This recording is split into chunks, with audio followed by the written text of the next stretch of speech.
नमस्कार विद्यार्थी मित्रांनो, PS कॉमर्स या चॅनलमध्ये आपल्या सर्वांचे हार्दिक स्वागत.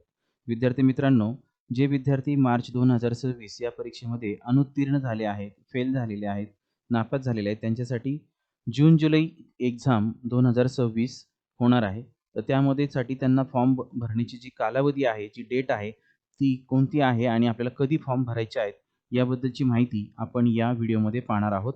HSC exam form filling, HSC exam जून-जुलै 2026, 12वी परीक्षा जून-जुलै 2026, फॉर्म भरणे कालावधी. YouTubeवरती या व्हिडिओ शोधण्यासाठीचा नंबर आहे PS कॉमर्स स्पेस 12022. ज्यांनी माझा चॅनल अजूनपर्यंत सबस्क्राईब केलेला नाही, PS कॉमर्स या चॅनलला सबस्क्राईब करण्यासाठी लाईक बटनावर क्लिक करा. त्यानंतर रेड कलरमधील सबस्क्राईब शब्दावर क्लिक करा. त्याच्यासमोरील बेलच्या चित्रावर क्लिक करून ऑल या पर्यायावरती क्लिक करा. त्यामुळे आपल्याला माझ्या प्रत्येक नवीन व्हिडिओची नोटिफिकेशन आपल्या मोबाईलवर येण्यास सुरुवात होईल. चला तर मग आपल्या मुख्य व्हिडिओकडे. महाराष्ट्र राज्य माध्यमिक व उच्च माध्यमिक मंडळ शिक्षण मंडळ पुणे यांच्याकडनं पत्र आलेलं आहे. हे पत्र आपण आता वाचूया आणि त्यातून सर्व माहिती समजून घेऊया.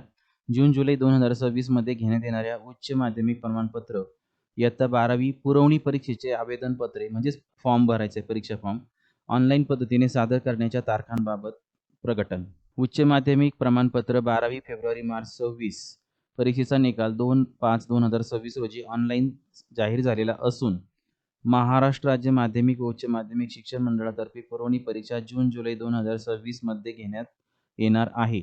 सदर परीक्षेसाठी पुनर्परीक्षार्थी यापूर्वी नाव नोंदणी प्रमाणपत्र प्राप्त झालेले खाजगी विद्यार्थी फेब्रुवारी-मार्च 2026 परीक्षेस प्रविष्ट न झालेले म्हणजेच परीक्षा न दिलेले किंवा परीक्षेस न बसलेले व जून-जुलै 2026 परीक्षेसाठी नाव नोंदणी केलेले खाजगी विद्यार्थी तसेच श्रेणी सुधार योजनेअंतर्गत व तुरळक विषय घेऊन प्रविष्ट होणारे विद्यार्थी, ITI विषय घेऊन प्रविष्ट होणाऱ्या विद्यार्थ्यांची आवेदनपत्रे, ट्रान्सफर ऑफ क्रेडिट घेणारे विद्यार्थी ऑनलाईन पद्धतीने घेण्यात येणार आहेत. सदर परीक्षेस प्रविष्ट होऊ इच्छिणाऱ्या विद्यार्थ्यांची परीक्षेची ऑनलाईन पद्धतीने इयत्ता 12वी साठी www.mahhscboard.in या संकेतस्थळावर भरावयाची असून त्यांच्या तारखा खालीलप्रमाणे आहेत. आता तारखा दिलेल्या आहेत बघा. शुल्काचा प्रकार दुसरा कॉलम आहे विद्यार्थ्यांनी आवेदनपत्रे भरावयाच्या तारखा. उच्च माध्यमिक शाळा कनिष्ठ महाविद्यालयांनी रक्कम भरायची नंतर बोर्डाकडे आणि तेच आहे. तर आता बघा नियमित शुल्कासह तारीख किती आहे नीट लक्ष घ्या. मंगळवारपासून 5/5/2026 पासून ही कालावधी सुरू झालेला आहे. तर शुक्रवार दिनांक 15/5 म्हणजे 15 मे 2026 पर्यंत आपण नियमित शुल्कासह जेवढे विषय गेलेले आहेत तेवढ्या विषयांची फी भरून किंवा सर्व विषयांची सुद्धा आपल्याला द्यायचे असतील तर तेवढे किंवा जे नापास झालेले आहेत तेवढे फॉर्म भरून आपण नियमित शुल्कासह हा फॉर्म भरू शकतो. विलंब शुल्क पण त्यांनी दिलेलं आहे. समजा 15/5 पर्यंत आपण भरलं नाही तर आपल्याला शनिवार दिनांक म्हणजे 16 तारखेपासून लगेच दुसऱ्या दिवशीपासून शनिवार दिनांक 16/5/2026 पासून तर बुधवार दिनांक 20/5/2026 पर्यंत आपल्याला विलंब शुल्क म्हणजे एक्स्ट्रा पैसे भरून आपल्याला हा फॉर्म भरता येणार आहे. आणि या इकडच्या तारखा ह्या कॉलेजच्या आहेत त्यांनी त्या भरायच्या आहेत. त्यानंतर खाली काय दिलं आता आपण पाहूया खालच्या पॅरेग्राफमध्ये.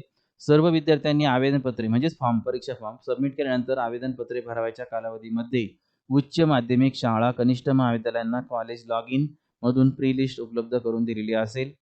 कनिष्ठ महाविद्यालयाने त्याची प्रिंट काढून आवेदनपत्रात नमूद केलेली माहिती जनरल रजिस्टरनुसार पडताळून ती अचूक असल्याची खात्री करावी. सदर प्री लिस्टवर माहितीची खात्री केल्याबाबत संबंधित विद्यार्थ्यांची स्वाक्षरी असावी. त्याप्रमाणे पडताळणी केलेबाबत उच्च माध्यमिक शाळा प्रमुख प्राचार्य यांच्या प्री लिस्टच्या प्रत्येक पानावर शिक्क्यासह स्वाक्षरी असावी किंवा करावी.